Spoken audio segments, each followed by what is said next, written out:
وہ آج بھی راہ راست کی طرف پلٹنا چاہتی تھی، لیکن اس کے پاس کوئی سہارا نہیں تھا۔ جب کبھی اسے راہ راست کی طرف واپس آنے کے لیے کہتا تو وہ ہمیشہ یہ جواب دیتی تھی کہ انہی لوگوں نے مجھے راہ ہدایت سے بھٹکایا ہے، کیا یہ مجھے پھر واپس کبھی آنے دیں گے؟ اور ساتھ ہی رونے لگتی۔ اس کے آنسو یہ بتاتے تھے کہ اسے اپنے کیے پر شرمندگی ہے، اور اس کے دل میں آج بھی اللہ تعالیٰ کا خوف اور جذبہ ایمانی ہے، لیکن وہ مجبور تھی۔ اس کی مجبوری کی وجہ کوئی اور نہیں بلکہ میں اور آپ جیسے کئی لوگ ہی تھے۔ مجھے آج بھی یاد ہے، آج سے کئی برس پہلے ہماری مسجد میں ایک بار اعلان ہوا تھا، فلاں فلاں خاتون جو کہ بہت مجبور ہے، اس کے لیے کچھ مالی رقم کا انتظام کیا جائے تاکہ وہ اپنے گھر کے اندر ایک چھوٹی سی دکان بنا سکے۔ اور یہ اعلان صرف ہمارے گاؤں میں ہی نہیں بلکہ قرب و جوار کے 8 سے 10 گاؤں میں ہوا تھا۔ مجھے نہیں پتہ باقی گاؤں سے اس کو کتنی آمدن ہوئی، لیکن ہمارے پورے گاؤں میں فقط 300 روپے اس کو ملے تھے، اور 300 روپے میں تو وہ وقت ایک بار عدالت بھی نہیں آ سکتی تھی۔ لوگ اس کو اونٹوں والی مائی کہہ کر بلاتے تھے۔ مجھے نہیں پتہ یہ نام اس کا کیسے پڑا، لیکن وہ اسی نام سے جانی پہچانی جاتی تھی۔ اس کا اصلی نام تو شاید مجھے آج بھی یاد نہیں۔ وہ ایک انتہائی حسین و جمیل، سمجھدار، ذہین خاتون، تقریباً ہر لحاظ سے مکمل خاتون تھی۔ اچھے برے کی سمجھ رکھنے والی تھی۔ اس کا شوہر نامدار انتہائی غریب تھا، لیکن وہ انتہائی قناعت والی زندگی بسر کر رہی تھی۔ اپنی سفید پوشی کا اس نے بہت حد تک بھرم رکھا ہوا تھا۔ اس کو اور اس کے بچوں کو دیکھ کر یہ اندازہ نہیں لگایا جا سکتا تھا کہ یہ لوگ اتنے غریب ہیں، حتیٰ کہ ان کے گھر میں 2 دن بھی چولہا نہیں جلتا تھا، اور کہیں ادھر ادھر سے کھانا آ جاتا تو وہ کھا لیتے تھے، یا پھر کہیں سے کوئی راشن آ جاتا تو وہ گھر بنا لیتے۔ اکثر شادی، فوتگی یا پھر گاؤں میں کسی اور کوئی تقسیم ہوتی تو ان کے آس پاس کے گاؤں میں کبھی کبھار کوئی ایسا موقع ہوتا تو ان کے گھر میں ضرور کچھ نہ کچھ کھانے کو بھیج دیا جاتا تھا۔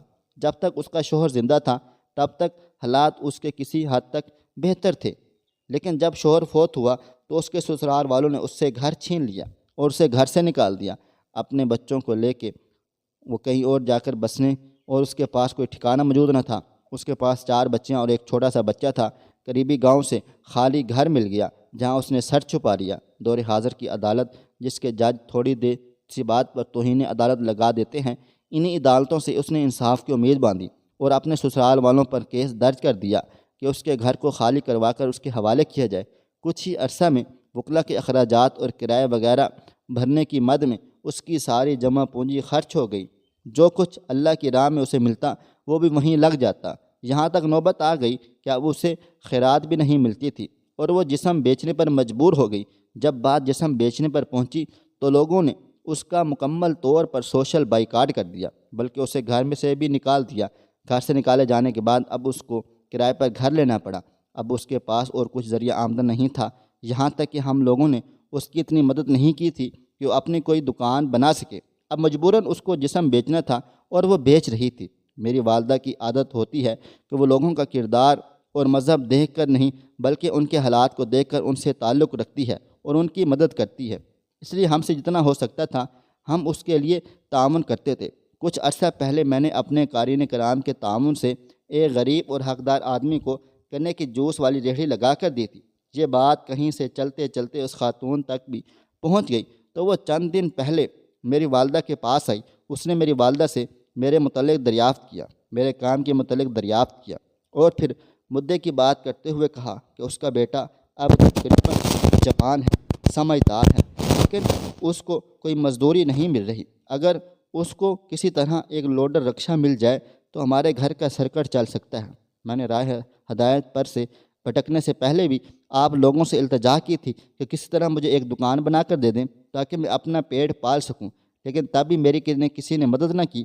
آج میں پھر ایک بار پھر آپ کی دہلیز پر مجبور ہو کر آئی ہوں، بلکہ آپ یوں سمجھ لیں اللہ تعالیٰ کی طرف سے بھیجی گئی ہوں۔ میری جوانی ڈھلتی جا رہی ہے، میرے جسم میں اب لوگوں کو دلچسپی نہیں رہی۔ میں اپنا کوئی بھی عمل یا گناہ آپ لوگوں سے چھپا کر نہیں رہی بلکہ واضح اقرار کر رہی ہوں۔ میں بہت گناہ گار اور برے اعمال کے مرتکب ہوں۔ میرے بیٹے کے پاس کوئی روزگار نہیں ہے۔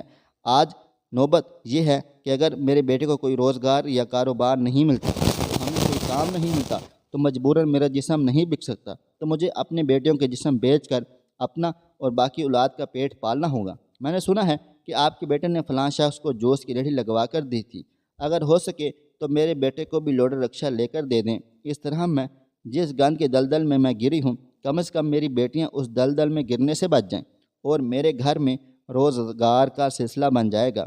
اگر آپ میرا یہ کام کروا دیں تو میں آپ سے وعدہ کرتی ہوں کہ میں یہ تمام برے اعمال چھوڑ دوں گی اور آپ کو پہلے والی اونٹوں والی مائی ملے گی۔ میری والدہ نے اس سے کہا کہ وہ بات کریں گی، ان کی اتنی گنجائش نہیں ہے کہ وہ یہ اکیلے اتنا بڑا کام کر سکیں، جتنا بندوبست ہو سکا ہم لوگ ضرور مدد کریں گے۔ پھر میری والدہ نے مجھ سے بات کی، پھر میری والدہ نے مجھے دلچسپ واقعہ سناتے ہوئے بتایا۔ میری اور اس خاتون کی ملاقات ایک فوتگی پر ہوئی تھی، جہاں میں قرآن پاک کی تلاوت بیٹھ کر رہی تھی تاکہ فوت ہونے والے کو اثار ثواب کر سکوں۔ یہ خاتون قرآن پاک پڑھی نہیں تھی۔ اس دن اس نے قرآن پاک پڑھنے کی خواہش کا اظہار کیا تو میں نے اسے قرآن پاک کا سبق دینے کی حامی بھر لی، اور پھر یہ دوسرے گاؤں سے چل کر میرے پاس قرآن پاک کا سبق لینے آیا کرتی تھی۔ اس نے نماز کا ترجمہ 6 کلمے اور قرآن پاک میرے پاس پڑھا ہے۔ اس سے بڑی خوشی کی بات یہ ہے کہ اسے اسلام سیکھنے کی دلچسپی بھی تھی، لیکن پھر یہ کچھ مجبوری میں بلکہ ہماری وجہ سے رائے ہدایت سے بھٹک گئی، کیونکہ ہم لوگوں نے اس کی مدد نہیں کی تھی۔ اگر ہم اہل علاقہ اپنی زکوٰۃ بھی اسے دیتے رہتے تو وہ شاید اتنے برے کام میں نہ پھنستی۔ آج وہ جب میرے پاس آئی اور مجھ سے مدد مانگنے کے بعد اس نے مجھے وہ 6 کلمے سنائے، مجھے حیرت کی امتحان نہ رہی کہ جب اس نے بتایا کہ وہ سورۃ یاسین بھی زبانی یاد کر چکی ہے۔ میں نے اسے کہا کہ وہ برے کام سے توبہ طائب ہو جائے، اللہ تعالیٰ سے مدد مانگے، میں بھی اس کی ہر ممکن کوشش کروں گی، مدد کروں گی۔ وہ خاتون اپنا مدعا بیان کر کے چلی گئی تھی۔ یہ تھی ہماری آج کی کہانی۔